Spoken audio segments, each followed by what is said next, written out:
అండి, welcome to saw kitchen. ఈరోజు మనము క్యాబేజ్ ఫ్రై చేస్తున్నామనండి. నేను హాఫ్ కేజీ క్యాబేజ్ తీసుకున్నానండి. సో క్యాబేజ్ ఫ్రై ఎలా చేయాలో స్టార్ట్ చేద్దామండి. ఫస్ట్ క్యాబేజీ బాయిల్ చేసుకోవాలండి. Next half tablespoon salt అండి. నెక్స్ట్ క్యాబేజ్ అంతా కూడా ఒక కవర్ పెట్టుకొని కుక్ చేసుకోవాలండి. క్యాబేజీ ఇలా మిక్స్ చేసుకుంటూ కుక్ చేసుకోవాలండి. మధ్య మధ్యలో మిక్స్ చేసుకుంటూ కుక్ చేసుకోవాలి.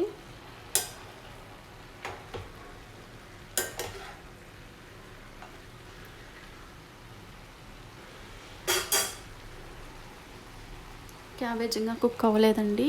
కవర్ పెట్టుకొని మరొకసారి కుక్ చేసుకుందామండి. సో మనకి క్యాబేజ్ అంతా కూడా కుక్ అయిందండి. నెక్స్ట్ కొంచెం కూల్ అయిన తర్వాత వాటర్ ఉన్నాయి కదా క్యాబేజీలో, ఆ వాటర్ అంతా కూడా సపరేట్ చేసుకోవాలండి. సపరేట్ చేసుకున్న తర్వాత నెక్స్ట్ క్యాబేజీకి తాలింపు పెట్టాలండి. నెక్స్ట్ తాలింపు పెట్టడానికి ఆయిల్ యాడ్ చేస్తున్నానండి.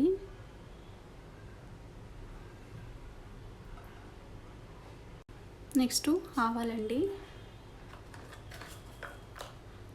నెక్స్ట్ జీలకర్ర, నెక్స్ట్ శనగపప్పు అండి. Next curry leaves, garlic, onion అండి. నెక్స్ట్ ఈ తాలింపు అంతా కూడా గోల్డ్ కలర్ వచ్చేంత వరకు ఫ్రై చేసుకోవాలండి.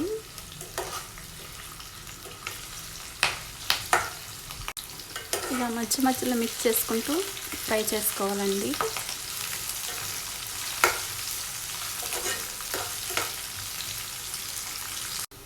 నెక్స్ట్ రెడ్ చిల్లీ అండి. నెక్స్ట్ ఇది వరకు బాయిల్ చేసి పెట్టుకున్నాం కదండి క్యాబేజీ అంతా యాడ్ చేస్తున్నానండి. క్యాబేజీ యాడ్ చేసిన తర్వాత క్యాబేజీ అంతా కూడా తాలింపులోకి బాగా కలిసేటట్టు మిక్స్ చేసుకోవాలండి.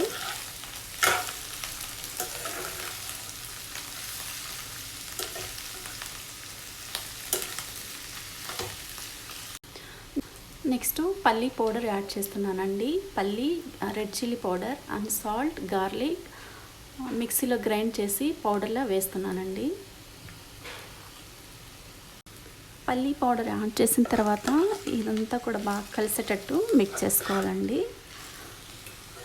సిమ్లో పెట్టుకొని ఫ్రై చేసుకోవాలండి. పల్లీ పౌడర్ యాడ్ చేసిన తర్వాత ఒక 2 మినిట్ ఫ్రై చేసుకుంటే సరిపోతుందండి. సో మనకి క్యాబేజ్ ఫ్రై రెడీ అండి. చాలా ఈజీగా ప్రిపేర్ చేసుకోవచ్చు అండి, ఫాస్ట్గా కూడా. నాకు ఈ ఫ్రై అంతా చేయడానికి జస్ట్ ఒక 15 మినిట్స్ టైం పట్టిందండి. సో క్యాబేజ్ ఫ్రై రెడీ అండి. ఒకసారి మీరు కూడా ట్రై చేసి మీకు ఎలా వచ్చిందో కామెంట్ సెక్షన్లో కామెంట్ పెట్టండి. అలాగే ఈ వీడియో మీకు నచ్చినట్టయితే like, share, subscribe. Thanks for watching this video.